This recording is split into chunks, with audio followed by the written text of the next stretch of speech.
सर्व भक्तांना श्री स्वामी समर्थ,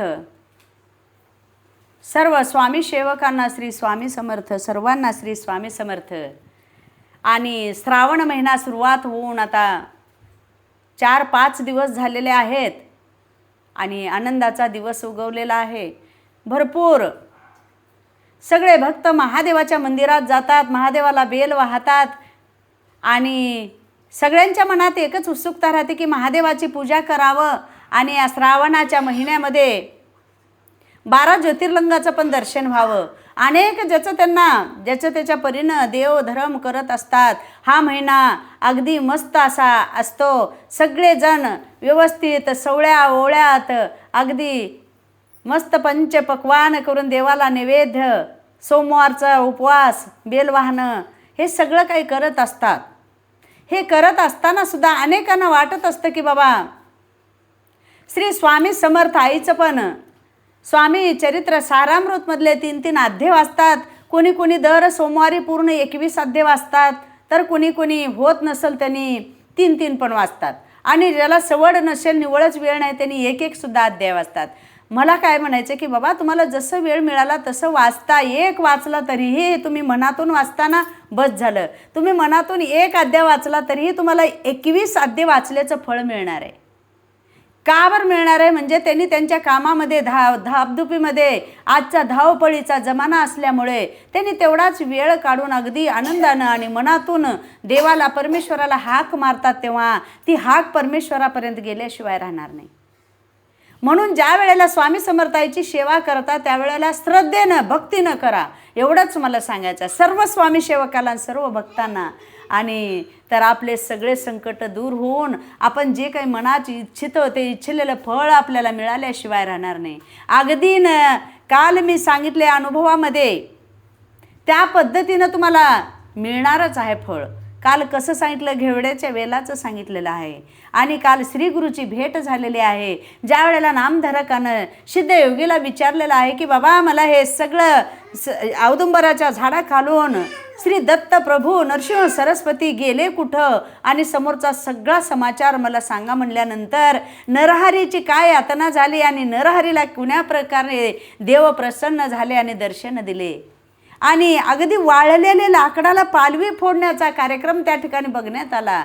एवढं नवल, एवढं काय नव्हतं ते होतंय, अशक्य ते शक्य होतंय, अशक्य ते शक्य होतंय। म्हणूनच अवतार मानवाचा घेऊन स्वतः आपल्यासाठी, मानवासाठी स्वतः ब्रह्मांड नायकानं अवतार घेऊन आपले प्रश्न सोडवण्याचं काम करण्यासाठी हा धरणीवर मानवाचा अवतार घेतले श्री स्वामी समर्थाईनं। दत्त प्रभूचा 4था अवतार म्हणून जाणला जाणारे श्री स्वामी समर्थ नरसिंह सरस्वतीच्या अवतारामध्ये अक्कलकोटमध्ये जागृत देवस्थान आपल्याला पाहायला मिळतं।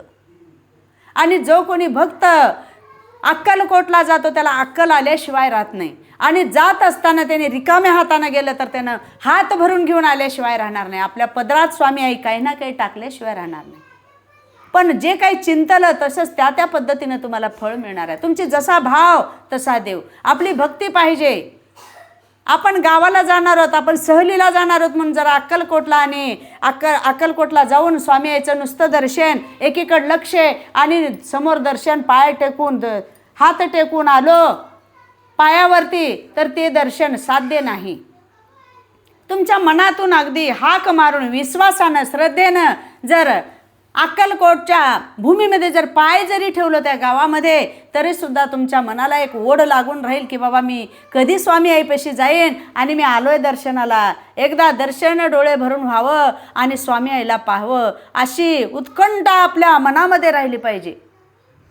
तेव्हा तुम्हाला देव प्रसन्न होतो आणि तेव्हा तुम्हाला मनातून दर्शन मिळाल्याचं पूर्ण काही फायदा होत असतो। म्हणून तुम्ही जर चुटकीभर जर मागितलो तर वंजळभर देण्याची ताकद ह्या ब्रह्मांड नायकामध्ये आहे। दत्त प्रभूचा अवतार, ब्रह्मा विष्णू महेश्वर तिन्ही देव एक होऊन नरसिंह सरस्वतीचा अवतार मानणारे 4था अवतार श्री स्वामी समर्थ आई आहे। आणि त्या औदुंबराच्या खाली अनेक लीला त्यांच्या त्या अक्कलकोटमध्ये आहेत। त्या चोळप्पाच्या मठामध्ये ज्या वेळेला समाधीच्या ठिकाणी आपण जातो त्यावेळेला आपलं जीवन धन्य होत असतं, आपण पावन होत असतो. आणि त्या ठिकाणी जाईपर्यंत आपल्याला ज्या वेळेला समाधीचं दर्शन घ्यायला जायचं आहे, अक्कलकोटला जायचं आहे, तर आपण नाही जात, हे लक्षात ठेवा भक्तांनो. आपण जात नाही. आपल्याला ज्या वेळेला आपला भोग संपलेला आहे आणि आपलं भोग किंवा आपण कोणत्या तरी एखादी कष्टामध्ये अडकलेला आहोत आणि आपलं पूर्ण कष्ट आपल्या अंगावर येणार आहे आणि आपण काहीतरी मोठ्या गंडांतरामध्ये आहोत, आपल्या अंगावर गंडांतर येणार आहे, त्यावेळेला स्वामी आई तुम्हाला तिथं बोलावून घेते आणि आशीर्वाद देते. आणि जे काही मोठं होणार आहे तुमच्या घरामध्ये, औचित्य एखादी काहीतरी घडणार आहे, तर त्याच्यापासून थोडक्यात घडवून स्वामी आई तुम्हाला त्या संकटापासून दूर ठेवते आणि थोडक्यावर वार जाते. सांगण्याचं तात्पर्य म्हणजे तुमच्या घरामध्ये एखादी स्फोट व्हायचा असतो, तुमच्या घरामध्ये एखादी करंट लागून मरायचं असतं, तुमच्या घरामध्ये एखादी घर खाली पडायचं असतं किंवा तुम्ही कुण्यातरी गाडी खाली जाणार असाल, तर त्यावेळेला स्वामी आईनं तुम्हाला बोलावून घेऊन त्या संकटापासून वाचवून फक्त तुमच्या हाताला खरचटलं, कुणी डोळ्याला थोडंसं खरचटलं, एवढ्यावर भागवत असते. म्हणून आता तुम्ही म्हणाल की बाबा अक्कलकोटला बोलवते म्हणजे आमचं काही तसं होणार होतं का? अजिबात नाही. एखाद्या सेवकाला, एखाद्या स्वामी सेवकाला, एखाद्या स्वामी भक्ताला जर त्या पद्धतीचं संकट आलेलं आहे आणि जो भक्त अक्कलकोटला जाऊन आला आणि आल्याबरोबर एखादी घटना घडली, तर त्या भक्तासाठी मी सांगत आहे की बाबा तुला खूप काही मोठं घडणार होतं, पण तू अक्कलकोटला जाऊन आल्यामुळं ते थोडक्यात गेलं असं समजून, ह्याच पद्धतीनं समजून देवाचं नामस्मरण करायचं. आणि ज्या वेळेला नामस्मरण करायला बसलो स्वामी भक्तांनो, एक लक्ष ठेवा, हे देह नाशिवंत आहे. आपल्याला जेव्हा बोलावणं आलं तेव्हा आपल्याला सगळं काही सोडून इथंच जायचं आहे. असं म्हणाल तुम्ही की बाबा स्वामी आई सगळेजणच असंच म्हणतात, सगळेजण, परंतु भांडण करून घेतात. सगळ्यांनाच वाटतं की बाबा सोडून जायचं आहे, तरी पण एवढ्या जाग्यासाठी भांडण करून घेतात, एवढ्या सोन्यासाठी भांडण करून घेतात, शेतासाठी भांडण करून घेतात. हे जगाची रूढी आहे. ज्याला स्वामी आई कळली ना, ज्याला ब्रह्मांड नायक कळला, ते अजिबात भांडण करत नाही आणि ते सोडतही नाही. त्याच्या नावाचं जे आहे ते, त्याच्या नावाचं असलेलं स्वामी आई वडून आणून तुम्हाला दिल्याशिवाय राहत नाही, हे तेवढंच लक्षात घ्या. हे खरं आहे. ब्रह्मांड नायकामध्ये एवढी ताकद आहे, जे अशक्य ते शक्य करून दाखवायची. अरे तुम्ही नुसतं तारक मंत्राचं तीर्थ जरी करून पिलात ना, तर तुमच्या अंगावर कोड राहू द्या, तुमचं अंग कुष्ठरोगाने भरलेलं राहू द्या, तुमचा डोळा फुटलेला राहू द्या, तुमचं पाय मोडलेलं राहू द्या, तुमचं कंबरडं मोडलेलं राहू द्या, एक दिवसानं तुम्हाला चांगलं वाटल्याशिवाय राहणार नाही. हे औषध गुणकारी आहे. आपण डॉक्टराकडे जातो, लाखोंशी पैसा खर्च करतो, पण आपलं मन असं होत नाही की बाबा चला एखादी तारक मंत्र देवाच्या समोर बसू आणि जोरात स्वामी आईला हाक मारू. एवढं तुमच्या मनस्थिती एवढी नसते तुमची. तुमचा विश्वास असतो तो डॉक्टरांच्या गोळीवर असतो, पण अजिबात नाही. गोळ्या खावं लागतंय, मी नाही म्हणत नाही, गोळ्यासुद्धा खायला हवं आहे, परंतु एवढा विश्वास त्या गोळीवर असतं. आमच्यासारखा एखादी स्वामी सेवक सांगितला ना तुम्हाला, तू बरं होशील बाबा, तू थोडं नामस्मरण कर, सगळं विसर आणि नामस्मरण कर, तर त्याच्यावर तुमचा विश्वास बसणार नाही. तुम्ही म्हणाल अरे हे काही सांगतंय, आम्ही एवढे औषधं घेतलं, कुठले औषधं घेतलं, कमी नाही झालं, आणि एक तारक मंत्रावरून काय कमी होणार आहे? पण नाही, तसा अविश्वास करू नका. अशक्य ते शक्य करून दाखवणारी स्वामी आई आपल्या पाठीशी उभी आहे, म्हणून आपण भ्यायचं कारण नाही, आपण लाजायचं कारण नाही. आता मी कसं करू? मी एवढं मोठे भजन केलेले आहे, मी एवढे मोठे पोत्या पुराण सांगितलेलं आहे, आणि आता एवढं शून्य, या एवढ्या देवावर मी भरवसा ठेवू आणि एवढ्या तारक मंत्रावर मी भरवसा ठेवू? छे, असं होणार नाही. मी लई गीतं वाचवले, मी मोठे पुराण वाचले, वेदशास्त्र पठन केलेला मी आहे, आणि मी तारक मंत्र कसं काय म्हणू? असं नका म्हणू. तुम्ही खूप मोठे पंडित आहात, तुमच्याकडे भरपूर संपत्ती आहे. कशाची? सगळे ज्ञानाची संपत्ती भरपूर तुमच्याकडे आहे, पण तुम्ही ज्याला एखाद्याचा अपमान करत असाल किंवा एखाद्याला उतरून बोलत असाल, तर तुमची सगळी संपत्ती शून्य आहे.